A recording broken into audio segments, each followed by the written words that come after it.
wabarakatuh. Halo Sobat CPNS, perkenalkan nama saya Teguh Alwis, peserta Lansar CPNS Makassar tahun 2025. Di sini saya akan menceritakan tentang pengalaman pembelajaran di agenda 1. Untuk lebih lengkapnya, yuk simak video ini.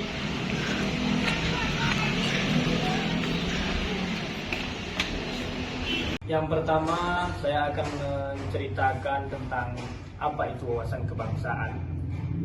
Wawasan kebangsaan adalah cara pandang bangsa Indonesia dalam rangka mengelola kehidupan berbangsa dan bernegara yang dilandasi oleh jati diri bangsa dan kesadaran terhadap sistem nasional yang bersumber dari Pancasila, Undang-Undang tahun 1945, NKRI, dan Bhinneka Tunggal Ika, guna memecahkan berbagai persoalan yang dihadapi bangsa dan negara demi mencapai masyarakat yang aman, adil, makmur, dan sejahtera.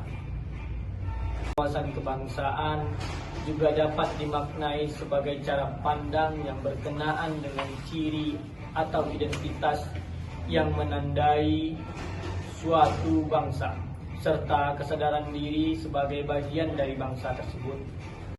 Apa itu aspek utama wawasan kebangsaan? Yang pertama itu menekankan pada aspek moral dan intelektual seperti rasa kebangsaan, paham kebangsaan, dan semangat kebangsaan. Juga harus tahu tujuan wawasan kebangsaan membangun dan mengembangkan persatuan dan kesatuan bangsa dalam wadah negara kesatuan Republik Indonesia. Selanjutnya, fungsi wawasan kebangsaan sebagaimana yang kita tahu untuk perekat hidup bersama sebagai suatu bangsa dan sebagai sumber perumusan kebijakan nasional. Kita akan bekerja di Mahkamah Agung. Jadi apa hubungan wawasan kebangsaan dengan Mahkamah Agung? Mahkamah Agung menegakkan hukum berdasarkan nilai kebangsaan. Wawasan kebangsaan mencerminkan nilai-nilai dasar negara seperti yang pertama, Pancasila, yang kedua, Undang-Undang Dasar 1945, yang ketiga, Bhinneka Tunggal Ika, yang keempat, NKRI. Mahkamah Agung menjaga persatuan dan kesatuan bangsa lewat putusan hukum. Wawasan kebangsaan menekankan pentingnya persatuan dalam keberagaman. Selanjutnya, Mahkamah Agung melalui putusannya harus mampu mencegah konflik, melindungi hak seluruh warga negara, dan memastikan bahwa hukum tidak diskriminatif. Jadi, kesimpulan apa yang dapat kita ambil dari sini? Ada yang pertama, wawasan kebangsaan menjadi landasan moral dan ideologis, sedangkan Mahkamah Agung adalah pelaksana hukum tertinggi. Keduanya saling berhubungan dalam memastikan bahwa yang pertama, hukum ditegakkan secara adil. Yang kedua, nilai-nilai kebangsaan tetap terjaga. Yang ketiga, persatuan dan kesatuan Indonesia tetap kokoh. Makna bela negara. Apa itu makna bela negara? Tercantum dalam Undang-Undang Nomor 3 Tahun 2002 tentang Pertahanan Negara. Penjelasan Pasal 9 ayat 1 menunjukkan bahwa pengertian upaya bela negara adalah sikap dan perilaku warga negara yang dijiwai oleh kecintaannya kepada negara kesatuan Republik Indonesia yang berdasarkan Pancasila dan Undang-Undang Dasar 1945 dalam menjamin kelangsungan hidup bangsa dan negara.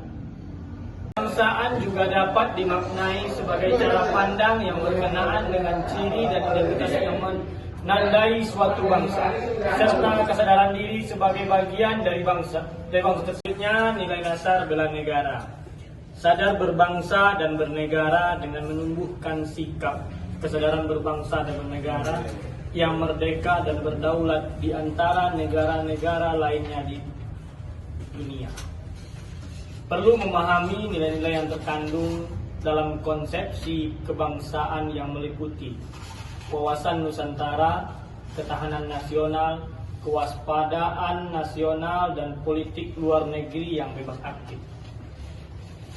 Yang pertama, disiplin dan bertanggung jawab terhadap tugas yang dibebankan kepada kita. Yang kedua, menghargai dan menghormati keanekaragaman suku, agama, ras, dan antar golongan.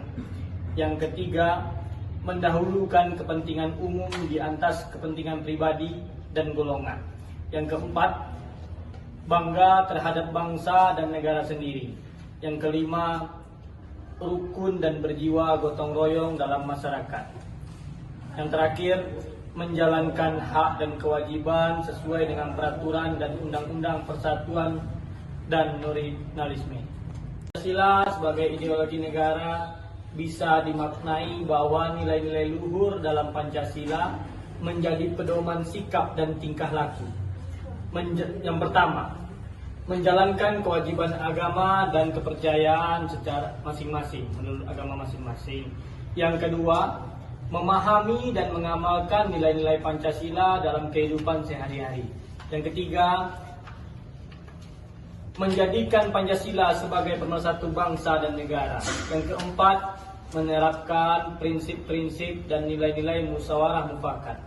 Yang kelima, menghormati serta menjunjung tinggi hak asasi manusia. Yang keenam, saling membantu dan tolong-menolong antar sesama sesuai nilai-nilai luhur Pancasila. Yaitu rela berkorban. Sikap rela berkorban bagi generasi bangsa dapat dilakukan dengan menumbuhkan sikap cinta karya anak bangsa, menumbuhkan sikap saling memiliki dan sikap kemandirian. Dengan sikap rela berkorban demi untuk bangsa dan negara akan dapat membangun kekuatan bangsa untuk membangun ketahanan nasional yang kuat, kokoh, dan handal, dan mensukseskan pembangunan nasional berpijak pada potensi bangsa negara secara mandiri. Rela menolong sesama warga masyarakat yang mengalami kesulitan tanpa melihat latar belakang sosial dan kulturalnya. Menyumbangkan tenaga, pikiran, kemampuan untuk kepentingan masyarakat, kemajuan bangsa dan negara. Berpartisipasi aktif dan peduli dalam pembangunan masyarakat bangsa dan negara. Yang terakhir, rela berkorban untuk kepentingan bangsa dan negara tanpa pamrih. Kemampuan awal bela negara merupakan kesiapan tiap warga negara dalam melaksanakan upaya pembelaan negara, baik secara psikis maupun secara fisik. Memiliki kemampuan, integritas, dan kepercayaan diri yang tinggi dalam membela bangsa dan negara. Mempunyai kemampuan memahami dan mengidentifikasi bentuk-bentuk ancaman di lingkungan masing-masing. Senantiasa menjaga kesehatan sehingga memiliki kesehatan fisik dan mental yang baik. Memiliki kecerdasan emosional dan spiritual serta inteligensi yang tinggi. Memiliki pengetahuan tentang kearifan lokal dalam menyikapi setiap ancaman yang ada. Yang terakhir, memiliki kemampuan dalam memberdayakan kekayaan sumber daya alam dan keragaman hayati. Pengalaman saya belajar agenda 1 dengan Bapak Hari Kurniawan, saya merasa sangat bahagia dan senang karena dalam proses pembelajaran atau penyampaian materi kami dipancing untuk aktif bertanya dan menjawab pertanyaan. Dan yang paling menantang bagi kami dikasih gambar. Dari gambar kami diminta untuk memberikan apa arti gambar itu. Dan awal kami memberikan arti dari gambar ya sesuai dengan gambarnya. Tapi setelah kami pelajari dan setelah diajarin Bapak Hari, kami tahu arti kita tidak boleh melihat dari satu sisi sudut pandang saja. Kita harus belajar dan membiasakan diri. Kita harus melihat dari arah yang berbagai sisi. Setelah itu saya jadi mengerti.